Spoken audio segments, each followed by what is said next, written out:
चलो बच्चों, तो आज हम लोग गुजराती में चैप्टर नंबर 10 शुरू करें, जिसका नाम है बे लघु कथाओं। पता लघु कथाओं मीन्स, लघु कथाओं मतलब शॉर्ट स्टोरीज, एकदम शॉर्ट जो है वो स्टोरीज। यहाँ पर दो ऐसी शॉर्ट स्टोरीज दी गई हैं। इन लघु कथाओं की खासियत ये होती है कि भले ये एकदम छोटी सी स्टोरीज हैं, लेकिन इनमें टॉपिक, इनमें कोई मोरल कभी कभी या तो सिचुएशंस वो बहुत बड़ी दी गई होती है। भले छोटी सी जो है वो कहानियाँ, लेकिन इनमें बातें बहुत बड़ी बड़ी होती हैं। तो ऐसी दो लघु कथाएं हैं, जिनमें से पहली लघु कथा है ठेस, जिनके लेखक हैं मोहनलाल पटेल। पहली लघु कथा ठेस है। ठेस मतलब क्या? तो ठेस मतलब कहते हैं चोट। आपको कहीं पर भी चोट लगे ना, तो उसे जो है वो गुजराती में जैसे हम लोग ठेस कहते हैं, बराबर। जैसे कि अगर आप कहीं गिर गए तो भी कहते हैं कि भाई जो है वो ये ठेस लगी, या तो दिल पे लगी हुई चोट तो उसे भी एक तरह का ठेस कहते हैं। तो यहाँ किस टॉपिक पे ये बात दी गई है, हम लोग ये स्टोरी से समझें। सुनना ध्यान से ये स्टोरी। कहते हैं कि एक बार पुत्रवधू मतलब कि बहू, घर की बहू, वो बाजार में से कपड़े खरीद के लाई। और बाजार में से जो है वो शॉपिंग करके आए हैं, तो उसकी तो खुशी ही अलग थी।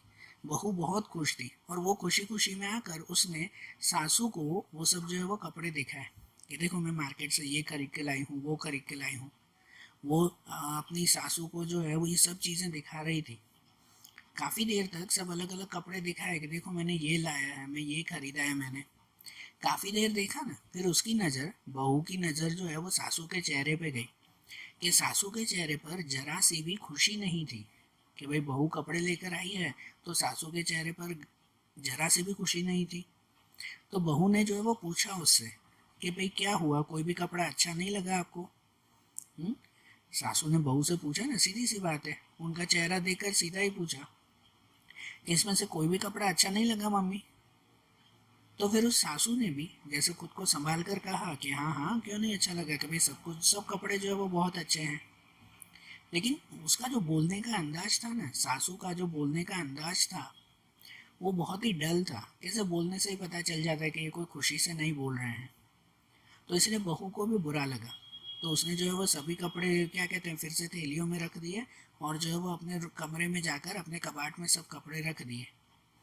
और मन ही मन जो है वो बहू बोलने लगी कि पता नहीं क्यों है कि जब भी मैं कोई कपड़े खरीद कर लाती हूँ तो भाई मेरी सासू का जो है वो मुंह चढ़ जाता है।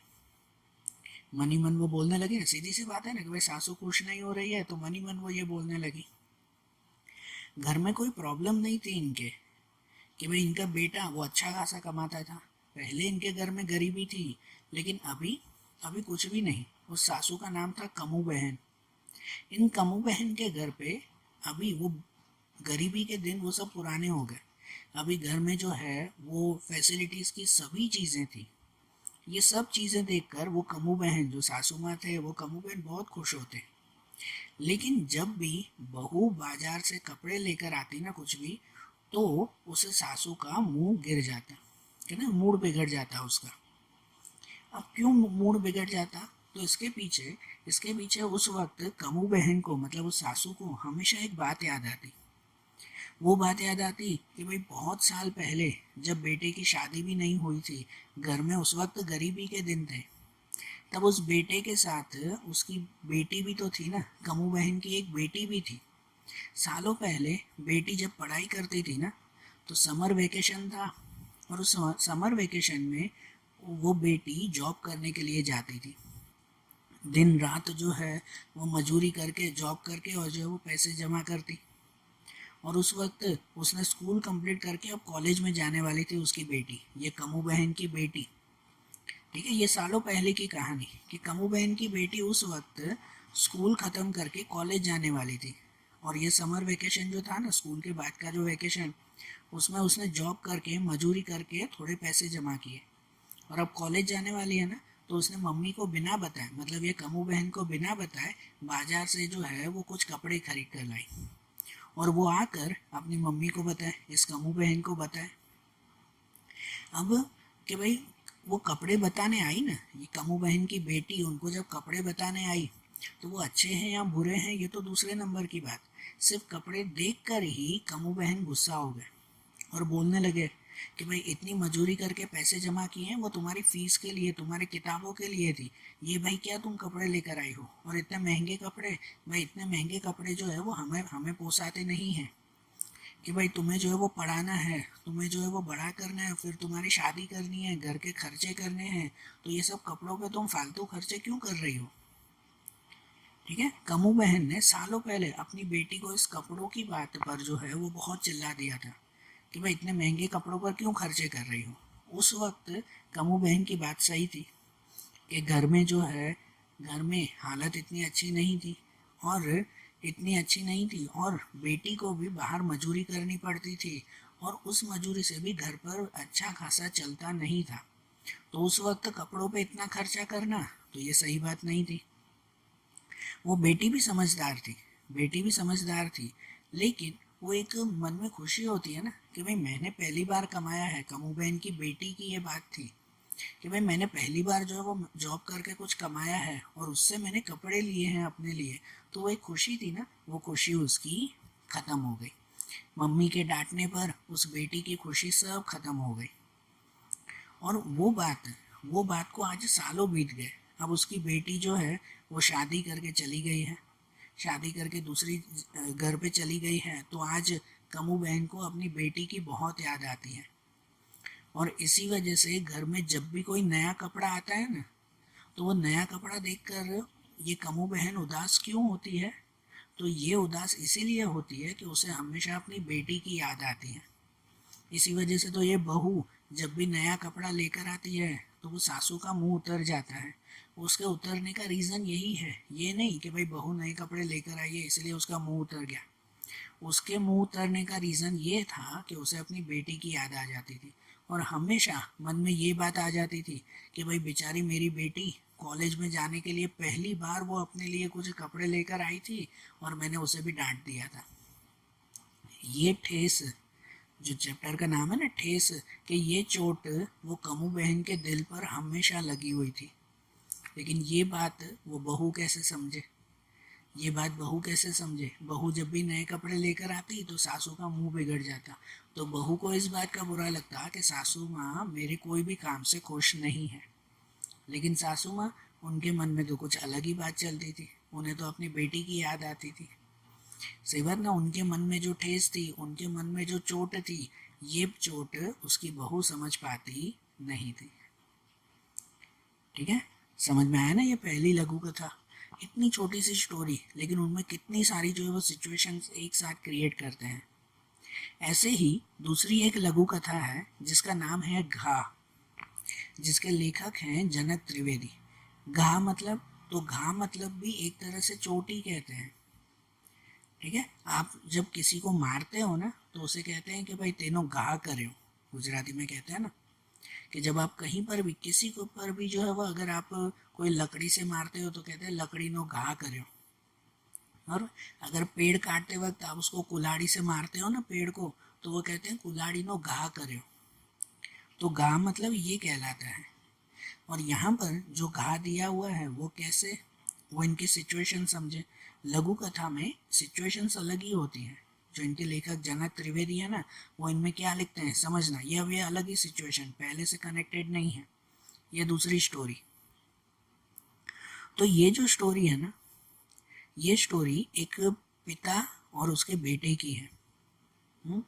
कि घर है, छोटा सा जो है वो घर है, उस घर के आंगन में बारिश के मौसम के बाद जो वो जंगली घास और जो वो कीचड़ की वजह से पूरी ज़मीन ऊपर नीचे हो जाती है ना, तो वो सब ज़मीन देखकर घर का जो बेटा था, निशित जिसका नाम था, तो ये जंगली घास देखकर, घर के आंगन में ही जंगली घास और ये मिट्टी से जो है वो पूरी ज़मीन खराब हो चुकी थी, ये देखकर उसने अपने पिताजी को कहा, निशित ने अपने पिताजी को कहा कि भाई बापूजी, एक काम करते हैं कि ये घास निकाल कर, ये जंगली घास निकाल कर, और ये पूरी ज़मीन में से ये मिट्टी वगैरह निकाल कर ज़मीन को लेवल में बना देते हैं, और फिर यहाँ पर अच्छे खासे प्लांट लगा लेते हैं।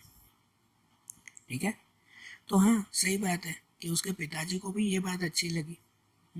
मन ही मन कितने दिनों से उसके पिताजी भी खुद ही सोचते थे कि भाई ये सब जंगली घास और मिट्टी अच्छी नहीं लग रही है। कि गए साल जो है वो बारिश के बाद जब ऐसी मिट्टी और ये सब भर गई थी ना, तो फिर उसकी पत्नी मतलब जो है वो निषेध की माँ, तो निषेध की माँ जो है वो हमेशा निषेध के पिताजी को ये फरियाद करती रहती थी कि भाई ये सब कीचड़ पर जो है ये हटाकर, घास हटाकर इसके ऊपर जो है वो रेती वगैरह लगा दो ना, कि भाई मेरे पैर हमेशा खराब हो जाते हैं। कौन ये फरियाद करती थी? निषेध की माँ, है ना।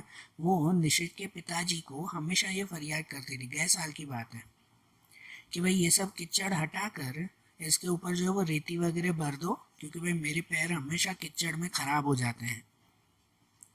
लेकिन लेकिन जो है वो ये पिताजी को आलस, कहते हैं घर में रहने वालों को थोड़ी बहुत आलस होती है कि हाँ ठीक है कि भाई जो है वो ये सब जो है वो खुद ब खुद हो जाएगा। हम्म? सालों पहले सालों पहले जो है ये निषेध की माँ मतलब निषेध की मम्मी ये काम खुद ही करती थी, खुद ही ये सब मिट्टी घास वगैरह हटाकर और खुद ही साफ करती थी। लेकिन अब उनकी तबीयत कुछ ठीक नहीं थी, तो इसलिए वो अपने पति को मतलब निषेध के पिता को कहती कि भाई ये सब साफ कर लो ना। लेकिन ये कहने पर उसके पिताजी ने, निषेध के पिताजी ने इन बात पर ध्यान नहीं दिया और थोड़ा सा जो है वो लेट गो कर दिया। अब वो लेट गो में जो है वो टाइम निकलता गया और जो है वो धीरे धीरे बीमारी की वजह से निषेध के बा की डेथ हो गई, है ना। निषेध के बा की डेथ हो गई। उसके मम्मी की जब डेथ हुई तब उस वक्त निषेध यहाँ पर नहीं था, वो जो है वो बाहर रहता था दूसरे शहर में। अब 1 महीने पहले ही वो यहाँ पर आया था। ये अब 1 महीने पहले ही ये पिता और जो है वो बेटा वो दोनों साथ में रहना शुरू किया था उन्होंने। तो इसी वजह से उसके मदर को जो है वो डेथ हुए तो 6 महीने हो चुके थे, निषेध की माँ को मरे हुए तो 6 महीने हो चुके थे। लेकिन निषेध बाहर शहर में था ना, तो वहाँ से सब काम वगैरह ख़त्म करके 1 महीना पहले वो यहाँ पे आया कि अब हम वो लोग साथ में रहेंगे। ठीक है। तो अब घर में ऐसी हालत देखी कि पहले तो उसकी बात सब सुधारती थी, बीमारी के बाद अब डेथ के बाद अब कौन सही करे। तो घर के बाहर का आंगन एकदम खराब हो चुका था कि भाई जो वो इतने जंगली घास कीचड़ वगैरह सब खराब हो चुके थे। इसी वजह से निषेध ने अपने पिताजी को ये कहा कि भाई चलो ना बाहर का घास जो है वो साफ करके और वहाँ पे कुछ प्लांट वगैरह लगा देंगे। तो निषेध के पिताजी को ये बात अच्छी लगी कि चलो पहले जो है वो मेरी पत्नी ये सब करती थी, तो अब जो है वो मेरा बेटा करेगा। उसने जो है वो यही सोचा कि भाई मेरा बेटा ये सब खुद ही काम कर लेगा, अच्छा है।